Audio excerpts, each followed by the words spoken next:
reçois du peu que je trouve à donner, tout l'amour que mes yeux n'ont pas. Bien-aimés dans le Seigneur, merci beaucoup pour qu'on puisse encore se retrouver une fois de plus aujourd'hui pour partager la parole de Dieu. Nous sommes dans notre télévision Elohim TV officielle qui nous aide toujours à partager cette parole au jour le jour. Connectez-vous dans notre chaîne, vous aurez chaque fois des nouveautés de la parole dans vos maisons. Il est vraiment important parce que quand nous sommes ici, nous sommes là pour partager la parole de Dieu et pour s'édifier. C'est vraiment important, bien aimé dans le Seigneur, avec votre serviteur, Médard de Boise-Moukamba, qui partage avec vous cette parole aujourd'hui. Voilà. Que Dieu vous bénisse. Je dis à tous, Shalom. Aujourd'hui, nous allons lire dans le livre de Marc, chapitre 16, versets 15 à 20. La Bible nous dit ceci. Prenez votre Bible, écrit les références pour que tu puisses le relire comme les chrétiens de Béret, voir si ce que je dis, c'est ce qui est écrit dans la Bible. Puis il leur dit, allez partout le monde et prêchez la bonne nouvelle à toute la création. Celui qui croira et qui sera baptisé sera sauvé. Mais celui qui ne croira pas sera condamné. Voici les miracles qui accompagneront ceux qui auront cru. À mon nom, ils chasseront le démon, ils parleront de nouvelles langues, ils saisiront des serpents. S'ils boivent quelques breuvages mortels, il ne leur fera point de mal. S'ils imposeront les mains aux malades, et les malades seront guéris. Le Seigneur, après avoir parlé, fut enlevé au ciel. Et il s'assit à la droite de Dieu. Et ils s'en allèrent prêcher partout. Le Seigneur travaillait avec eux et confirmait la parole par le miracle qui l'accompagnait. Éternel Dieu, merci pour cette parole. Nous venons près de toi, nous voulons partager cette parole qui vient de ta part. C'est la prophétie que nous attendons au jour le jour. Dieu d'amour, Dieu de miséricorde, sois avec nous en ce moment que nous voulons partager. Règne en ce moment. Règne en ces lieux. Je prends l'autorité. Tout esprit qui ne confesse pas ton nom, en ce moment, dans cet endroit, tout esprit de distraction, je le chasse au nom de Jésus. Je demande que la Seigneurie de Jésus soit en ces lieux. Père éternel, ainsi nous te prions. Au nom de Jésus. Amen. Bien-aimés, la parole de Dieu est là. Nous sommes en train de partager cette parole pour nous exhorter à faire la volonté du Seigneur et accomplir ce que Dieu a demandé à ses disciples. Il a dit ceci, allez par tout le monde, prêche la bonne nouvelle à toute la création. Le monde est en train d'avancer et Jésus, bientôt, il sera de retour pour prendre son église. Ne soyons pas distraits. Peut-être tu crois que tu as encore du temps. Tu te donnes du temps, le luxe de faire n'importe quoi. Mais la Bible dit, écoute la parole de Dieu. Ici, la parole ne dit pas, pasteur, va prêcher. Évangéliste, va prêcher. Il a dit, allez partout dans le monde, même toi qui m'écoutes. Dieu te dit de prêcher la parole de Dieu. Nous devons prêcher la parole de Dieu. Partout. Celui qui croira sera baptisé. Il sera sauvé. Mais celui qui ne croira pas sera condamné. Pourquoi dans la parole de Dieu, bien-aimé, ce n'est pas une bête à 7 têtes. C'est accepter seulement Jésus-Christ comme ton Seigneur et Sauveur. Mais aujourd'hui, pour accepter Jésus, il y a plusieurs choses qui se passent dans la vie des gens. Les gens ne se laissent pas emporter par la parole. Les gens commencent à croire à autre chose. Aujourd'hui, Dieu est devenu comme un féticheur. On considère Dieu comme un médecin. Quand quelqu'un est malade, il voit que sa situation ne marche pas. Le docteur a dit que ta maladie est devenue incurable. Celui-là va chercher Dieu. Le fils pour qu'on puisse lui donner le temps de vivre. Or, la vie que nous avons ici, c'est la vie pour un temps éphémère. Nous devons nous préparer pour la vie qui viendra. Bien-aimé, tu peux avoir toutes les bonnes choses du monde. Tu peux avoir de voitures, de l'argent, de tout ce que tu as, de tout ce que tu veux. Avoir le femme de gauche à droite. Mais si tu n'as pas la parole de Dieu, bien-aimé, tu seras perdu. Parce que c'est le moment que Dieu est en train de t'interpeller. Jésus bientôt sera là. Il dit prêche la parole de Dieu. Ta bouche est là pour prêcher. Peut-être toi tu trouves encore que ta beauté est là pour faire autre chose. Comme les autres ont l'habitude de dire. Il faut manger les os quand tu as encore le dent. Les os que tu crois manger quand tu as encore le dent, il y aura un moment, tu ne verras plus ces os. Et là, il sera déjà tard. J'aimerais bien te dire ceci. Approche-toi devant Dieu. Dieu veut que tu puisses écouter sa parole et que tu sois baptisé. Approche-toi à la parole de Dieu. Parce que Dieu veut faire quelque chose dans ta vie. Il t'aime, il a un plan merveilleux pour toi.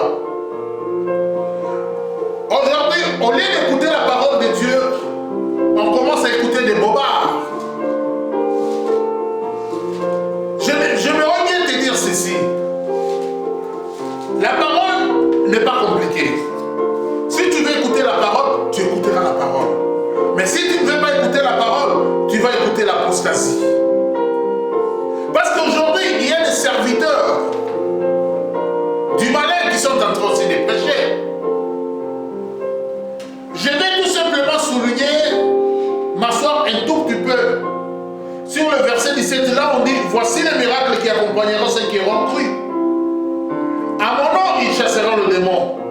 Ils parleront de nouvelles langues. Les miracles qui accompagneront ceux qui auront cru. Ces miracles-là, si tu crois, Dieu va produire des miracles dans ta vie. Mais aujourd'hui, la parole de Dieu n'est plus prêchée, mais c'est le miracle qui est en train d'être prêché pour faire gloire aux gens. Or, Jésus a dit, d'abord c'est la parole, et la parole sera accompagnée par le miracle. Bien-aimé, l'apostasie est déjà dans le monde. Les gens commencent à faire danser les gens dans la parole de Dieu comme Edingwe faisait danser les gens dans le ring. Des démonstrations incroyables. Ce n'est pas ça la parole de Dieu, bien-aimé. Dieu est en train de te préparer. Il est en train de te prêcher. Que tu puisses suivre la parole de Dieu. Que tu puisses écouter ce que lui a dit pour toi. Ne suivez pas les miracles. Mais suivez plutôt la parole de Dieu. Écoute. Si quelqu'un reçoit Christ dans sa vie, il reçoit toute la plénitude de la divinité. Dans cette plénitude, tu as la guérison, tu as l'abondance, tu as les richesses. Parce que la parole de Dieu vient avec tous ces paquets. C'est comme aujourd'hui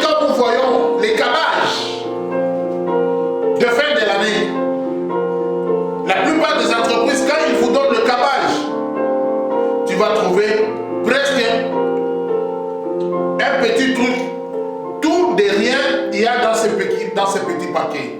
Il y a le riz, il y a le jus, il y a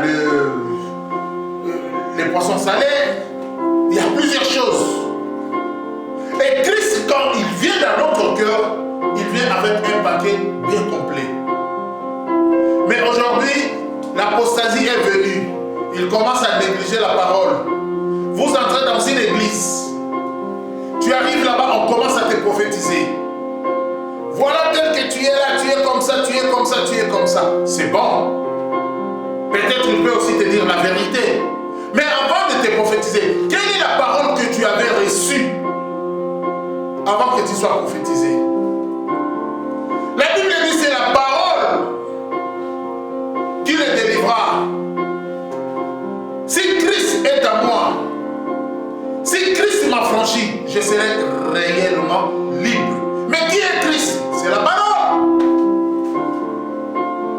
Bien-aimé, ne sois pas distrait dans ce qui se passe dans le monde. Ce vent qui est en train de passer dans le monde est en train de nous distraire. Je veux que tu puisses comprendre quelque chose. C'est très important, bien-aimé. Ils chasseront les démons. Ils parleront de nouvelles langues. Ils saisiront des serpents. S'ils boivent des breuvages mortels, il ne leur fera point de mal. Bien-aimé, les breuvages mortels ici, c'est la monnaie courante aujourd'hui dans nos villes. Tu vis quelque part, quelqu'un qui est contre toi, quelqu'un est contre toi, sans aucune raison. Il commence à te piéger, d'une façon ou d'une autre, il commence à te piéger, sans raison. Il va te mettre du poison dans ta nourriture, pour que tu puisses mourir. Mais si tu as Christ en toi, tu es celui qui marche dans la crainte de Dieu. Cet homme-là va t'appeler un sorcier. Comme ces jours où Paul était dans l'île de Malte, il y avait un serpent, un vipère, qui s'est accroché à sa main. Nous savons que la vipère, c'était un serpent venimeux. Mais comme il avait la parole en lui, il avait écouté la parole, il était assis sur la parole. Il a secoué la main et le serpent était tombé. Je te demande de t'accrocher à la parole de Dieu. Tu as des problèmes. Nous avons tous des problèmes. Mais il n'y a aucun problème qui t'est au-dessus du nom de Jésus. Quelle est la situation que tu es en train de traverser, mon bien-aimé? J'aimerais bien te faire asseoir à la parole, car la Bible dit, ils burent, même s'ils boivent quelques breuvages mortels, il ne leur fera point du mal. Quelqu'un peut venir te taquiner, quelqu'un peut venir te chercher, te faire du mal, mais à cause de la parole va neutraliser cette puissance. J'aimerais bien que tu saches ceci, bien-aimé. Le monde de l'apostasie est en train de nous amener très loin. Quand Jésus parlait, chaque parole que Jésus donnait, chaque parole que Jésus enseignait, il avait un objectif à atteindre. Dans sa parole, il a parlé de son autorité. Il a donné plusieurs paraboles pour te situer dans la situation où tu t'es trouvé. Il a dit, il a donné des paraboles de semer. C'était pour amener quelqu'un à comprendre la sémence et la parole. Qu'est-ce que la parole fait dans la vie de quelqu'un? Il a donné les 4 sortes de terre. La parole qui était tombée, la sémence qui était tombée sur le chemin, les oiseaux ont emporté. Sur le pierre, n'avait pas de terre, s'était étouffé par la chaleur qui était tombée sur les épines. Les épines ont empêché la croissance de cette parole, mais la bonne parole était tombée sur la bonne terre. Aujourd'hui, tu reçois la bonne parole. Ne suis pas le miracle. Ce n'est pas ce qui fera de toi la bonne personne. Mais Jésus va transformer ta vie. Tu ne sais pas le jour de demain. Je vais terminer pour te donner ce témoignage. Il y avait une jeune fille qui était très jolie. Elle voulait toujours utiliser sa beauté pour gagner les hommes. Et un jour, il s'est rencontré avec un homme de Dieu. L'homme de Dieu l'avait appelé. C'était une interpellation divine. Venez bien aimé. Quand elle s'est approchée, l'homme de Dieu a dit, ma fille, vraiment tu es jolie. Dieu t'aime, il a un plan merveilleux pour toi. J'aimerais bien que tu puisses te confier au Seigneur. Aujourd'hui, c'est le jour que le Seigneur a voulu que tu puisses te convertir. Cette fille a dit, ah, pasteur, aujourd'hui, ce n'est pas mon jour. Je vais te chercher un autre jour pour que nous puissions parler de la parole de Dieu. Aujourd'hui, non. Laisse-moi, j'ai un rendez-vous d'ailleurs. S'il te plaît, ne prends pas beaucoup de temps parce que je suis vraiment pressé. L'homme de Dieu a dit que Dieu te protège. Ah, Dieu m'a toujours protégé. Et quand ils se sont séparés, l'homme de Dieu a pris le chemin. Il a entendu derrière lui un cri très fort d'une voiture qui freinait. C'était la voiture qui est venue emporter cette fille. Il croyait que c'était demain que je pouvais donner mon cœur à Jésus. Or, il lui restait seulement 2 minutes pour la vie. Si ce jour-là, si elle avait reçu Jésus dans sa vie, je crois que Dieu allait l'épargner de cet accident. Et tellement que le choc était fort, il n'y avait plus de vie en elle. C'était sur place. On est venu enlever les corps. Dieu t'aime, il a un plan merveilleux pour toi. Jésus a dit, faites de toutes les nations mes disciples. Prêchez la parole de Dieu. Et voici les miracles qui accompagneront ceux qui auront cru. Tu seras sauvé. Tu seras guéri. Tu seras béni. Dieu va t'ouvrir des portes fermées. Peut-être aussi tu seras, si tu n'as pas d'enfant, Dieu est capable de te donner des enfants. Parce qu'en recevant Christ, tu as tous ces paquets-là, toute cette bénédiction dans le paquet. Si tu veux le recevoir, je te demande de fermer les yeux et prier avec moi. Il est en train de frapper à la porte de ton cœur. Dis, Seigneur Jésus, je viens d'écouter ta parole. Agis dans ma vie. Je reconnais que je suis pécheur. J'ouvre la porte de mon cœur. Je te reçois comme mon Seigneur et Sauveur. Entre dans mon cœur. Dirige ma vie. Merci Jésus. Je veux que ces jours, les jours où tu seras, tu viendras. Ne me laisse pas. Pense à moi Jésus.